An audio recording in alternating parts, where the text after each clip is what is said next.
Hi, hello guys. Good day. Good morning na pala. Nandito po kami sa pier ngayon. So, nandito kami sa waiting area.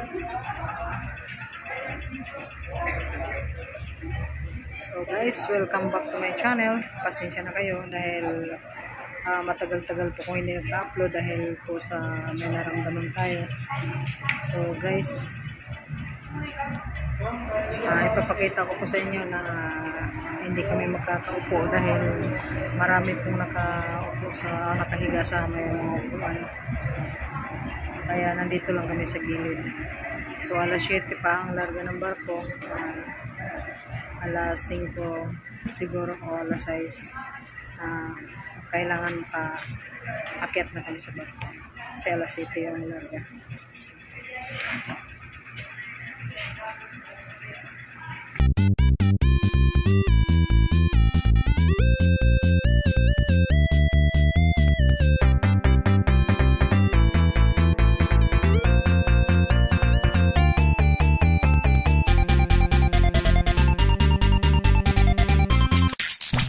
Ayan, may bagong dating guys.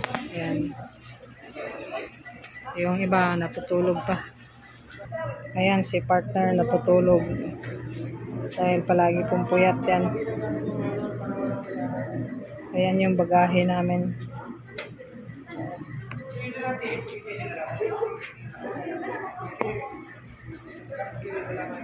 So, hindi na ako naka-video nung umalis kami doon dahil madilim doon sa North Ridge.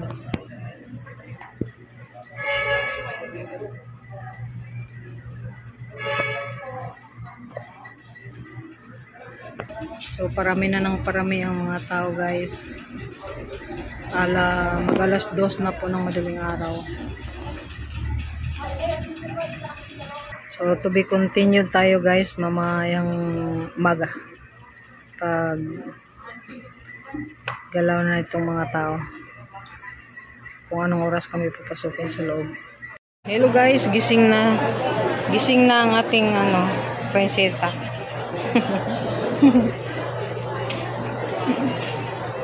Waiting na kami guys, alas 5 na. Mag-hi ka naman.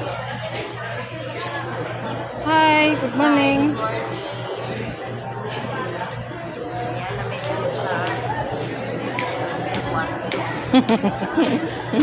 Blanco ako guys. Blanco ka?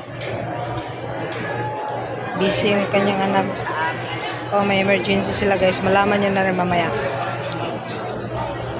Wala pa siya sa mood. Na-aksidente po yung kapatid niya kasi.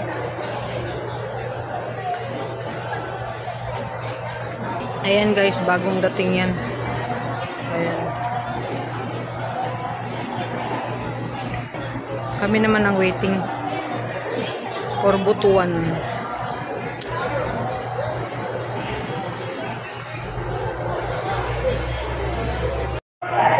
Maliwanag na guys. Kita na yung mga utak.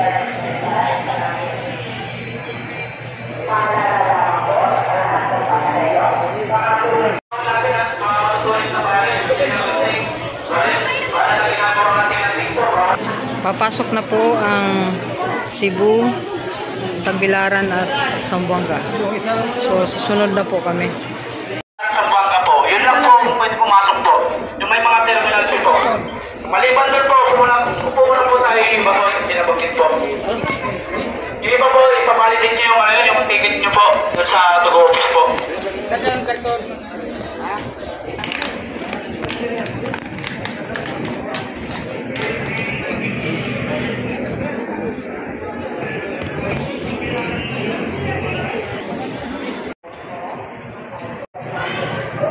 Hi, hello guys. Nakita nyo malinis na po yung area.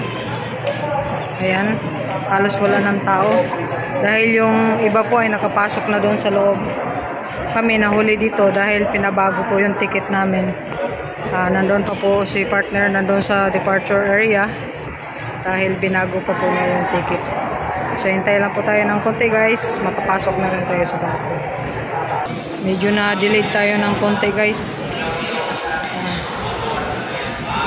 Bali yung barko ang sasakyan namin ngayon ay dadaan ng Cagayan tapos bago magNasipit.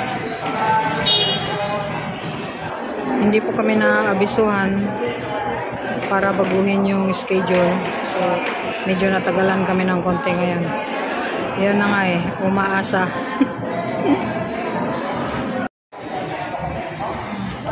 Ayun na guys, nakalabas na. Ayun. Tatawid yan sa pedestrian lane. So guys, ipapatimbang muna natin yung bagahe natin bago tayo pumasok sa departure area. Bye-bye. Oh, diyan kami galing guys. So, paggabi na naman. Pasok na kami sa departure area.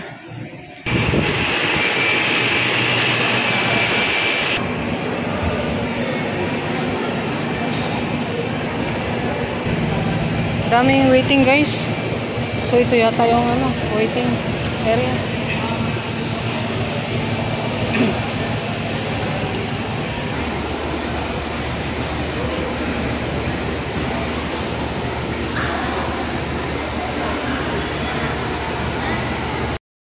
Guys, malinis na yung banda roon. Wala nang mga tao. So kami nakasunod guys. Kunting tiis na lang. Makasampa na tayo ng barko guys. 24 hours kaming naghintay dito. Oh my God! Ngayon lang nangyari sa buong buhay ko to.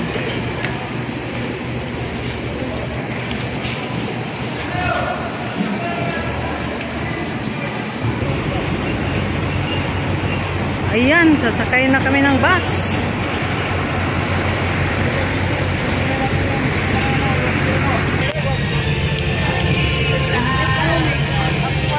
Dito na kami sa bus guys.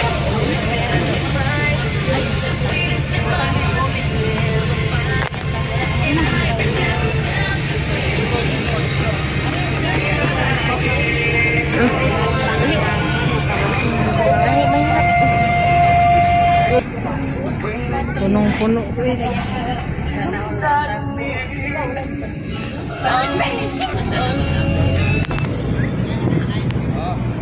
May pagkain. Pagkain.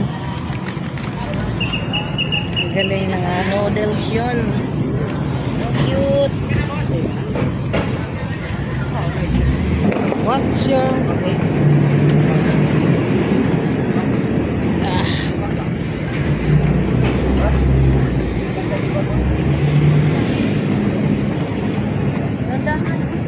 Oo.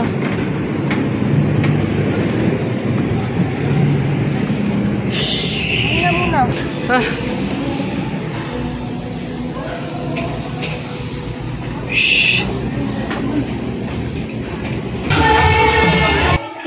Ano daw to? Sige, dito lang. Akyat na sa taas, hindi manggulta ka.